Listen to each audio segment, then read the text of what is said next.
Coucou à tous et bienvenue sur la chaîne. On se retrouve aujourd'hui pour le taroscope du mois d'août 2018 pour les cancers, ascendant cancer et lune en cancer. Si vous ne connaissez pas vos signes ascendants et lunaires, je place en barre d'informations de liens qui vont vous permettre de les calculer. Ceci est un tirage général, donc s'il ne résonne pas avec votre situation, je vous conseille de consulter les taroscopes de vos signes ascendants et lunaires afin d'avoir plus d'informations. Ce mois-ci, j'ai fait un tirage général en 3 cartes au tarot de Marseille, qui est mon jeu préféré, puis j'ai fait un tirage en 2 cartes avec le grand oracle de l'amour afin d'avoir plus d'informations concernant vos relations et votre vie sentimentale. Donc on va commencer tout de suite avec la première carte. Alors j'ai tiré pour vous ce mois-ci la carte du chariot accompagnée de la carte de tempérance et de la carte de la force. Et la première carte qui est la carte du chariot va nous parler ici d'aller de l'avant, de s'engager dans une direction ou dans une voie. C'est une carte qui évoque aussi la réussite, le succès et la prospérité financière. Cette carte peut évoquer aussi une personne qui va être de passage dans votre vie et placée à côté de tempérance. Il pourrait s'agir ici soit de réconciliation avec une personne, donc qui ferait son retour dans votre vie, ou alors il y a l'idée peut-être de négocier ou d'équilibrer ou de temporiser certaines choses. Comme si, par exemple, vous alliez devoir, vous ou l'autre personne, je ne sais pas, mais il y a l'idée de peut-être mettre un peu d'eau dans son vin ou d'essayer un peu de remettre de l'harmonie entre ces deux personnes ou alors dans cette situation qui implique ces deux personnes. Voilà. Le chariot, ça va évoquer aussi tout ce qui va être de l'ordre du déplacement. Donc il y a l'idée peut-être d'avancer dans une situation ou de se déplacer, de prendre du recul. Ou encore, ça peut symboliser les déplacements au sens physique du terme, donc les déplacements en voiture, les voyages, etc., etc. Avec cette carte, il y a aussi l'idée de lever le voile sur une situation ou encore de se montrer, on va dire ici, alors il y a l'idée de se montrer, mais avec le chariot, on se montre en grande pompe, hein. Donc c'est souvent, quand cette carte représente des personnes, c'est des personnes qui vont être un petit peu dans les apparences, voire même des apparences un peu trompeuses. Donc souvent avec cette carte, ça pourrait représenter voilà, les gens qui en font un peu des tonnes, qui sont un petit peu bling bling, etc. etc. C'est pas forcément, la personne ne se montre pas forcément de façon très authentique, hein.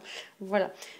C'est un peu l'idée voilà, qu'on en fait des tonnes un peu pour plaire, ou alors qu'on affiche par exemple des signes extérieurs de richesse. Donc ça peut représenter des gens par exemple qui ont des beaux vêtements, des belles voitures, des choses comme ça. Voilà.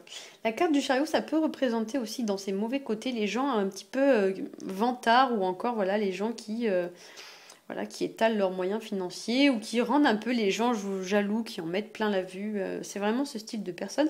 Et avec tempérance, peut-être qu'on vous dit aussi de faire attention vis-à-vis de ce genre de personnes, de rester un peu prudent, voilà, de pas forcément tout prendre pour argent comptant et de pas forcément croire tout ce qui est trop beau pour être vrai, hein.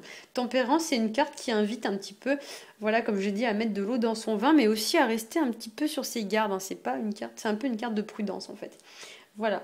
C'est aussi une carte qui nous invite à s'économiser, à se maîtriser. On a d'ailleurs cette notion de maîtrise dans la carte de la force qui est placée juste à côté. Et c'est aussi une carte qui va nous parler d'apaiser une situation ou un conflit au lieu de l'enflammer. Voilà, c'est aussi une carte qui va représenter tout ce qui est en rapport de près ou de loin avec le soin. Donc soit le fait de se soigner, soit le fait d'assainir une relation, une situation, etc. Voilà. Et c'est encore une carte qui nous parle d'énergie. Donc ça peut représenter voilà, les personnes qui vous pompent de l'énergie, comme si vous deviez un petit peu vous préserver de ce genre de personnes qui vous coûtent beaucoup, mais qui au final ne vous apportent pas grand-chose. Voilà.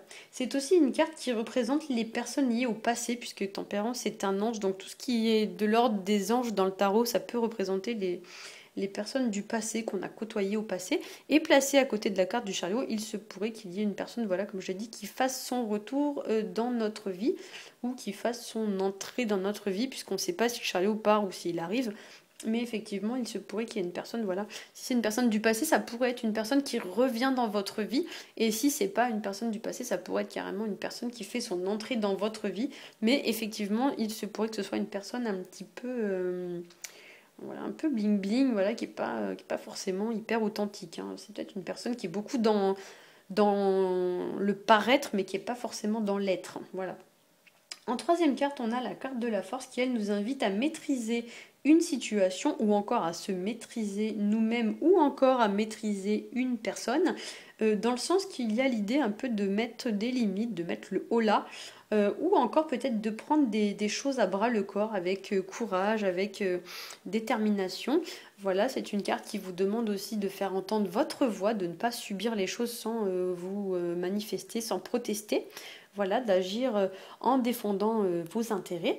C'est aussi une carte dans laquelle il y a quand même un rapport de force assez important. Donc effectivement, on pourrait tout à fait parler ici d'une situation de domination, comme si une personne essayait d'avoir le dessus sur vous ou essayait, entre guillemets, de vous écraser, de vous faire du tort.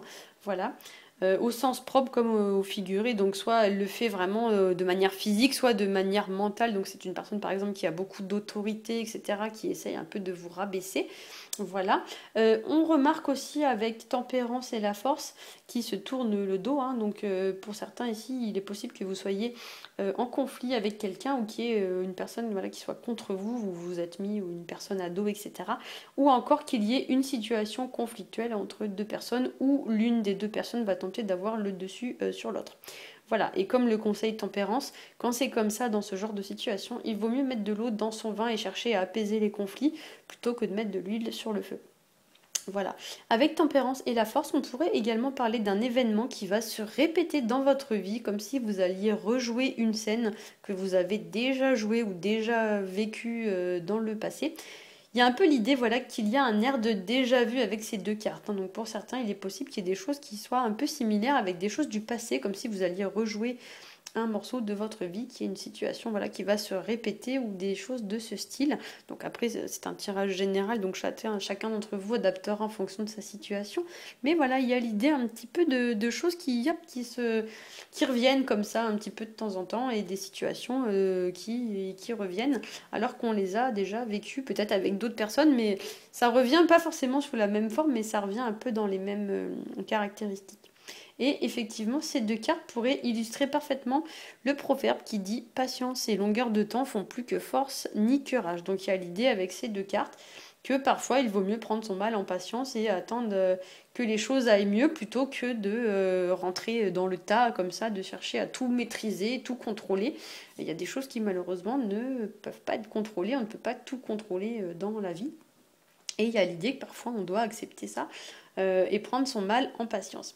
Alors au niveau du tirage sentimental, donc j'ai tiré pour vous deux cartes. Donc j'ai tiré la première, c'est la carte permission. Voilà, qui représente un feu vert. Et la deuxième, c'est la carte qui s'appelle communication. Donc effectivement, ici, on pourrait parler de départ, voire même de nouveau départ. Ça nous parle d'avancer au regard d'une situation, comme si on vous disait que maintenant, bah, c'est le moment d'y aller, hein, voilà. On vous indique ici avec le grand ciel bleu que toutes les conditions sont idéales et sont réunies pour que vous puissiez avancer dans votre situation. Avec la carte 17, on vous invite à exprimer davantage, c'est-à-dire que c'est une carte qui va vous demander d'oser dire des choses. On a d'ailleurs cette notion de prendre son courage à deux mains avec la carte de la force. Voilà, donc il y a l'idée d'oser peut-être prendre la parole, voilà, de dire un peu ce qu'on a sur le cœur au lieu de tout garder pour soi. Et c'est un peu le genre de carte qui va vous dire d'arrêter de toujours, on va dire, ménager la chèvre et le chou, comme on dit, c'est-à-dire arrêter de tout le temps satisfaire tout le monde, d'être trop gentil, de trop d'aller dans le sens de tout le monde pour pas blesser les gens, pour pas décevoir. Il y a l'idée quand même qu'à un moment donné, il va falloir que vous preniez en compte vos propres besoins et que vous arrêtiez un petit peu de vous sacrifier pour certains, pour les autres. Voilà, c'est une carte qui vous demande de vous affirmer. Voilà, ça vous dit que la communication peut avoir un effet très libérateur. Et on parle aussi dans cette carte de relation d'échange. Et si vous vous investissez mais qu'en retour il n'y a rien, alors il faut tout simplement arrêter de faire des efforts. Voilà, avec la carte permission, on pourrait parler aussi de s'autoriser des choses, de s'autoriser à faire quelque chose pour soi, hein, vraiment de faire quelque chose dans son propre intérêt plutôt que de penser à l'intérêt des autres. Voilà, et c'est une carte aussi qui va nous parler, donc en lien avec la carte communication, peut-être d'oser aller vers les gens ou créer des liens ou créer de la communication avec une personne par exemple, comme si voilà, vous deviez faire un effort ou quelque chose de ce style-là pour pouvoir arranger les choses. Voilà, donc d'ailleurs on retrouve cette notion d'effort dans la carte de la force et cette notion de ménager, de négocier, de faire des compromis, etc. On retrouve un peu cette notion dans la carte de tempérance. Voilà, j'espère que ce tirage vous aura plu. Si c'est le cas, n'hésitez pas à liker, à partager et à vous abonner. Pour ma part, je vous souhaite un très bon mois d'août et je vous dis à bientôt.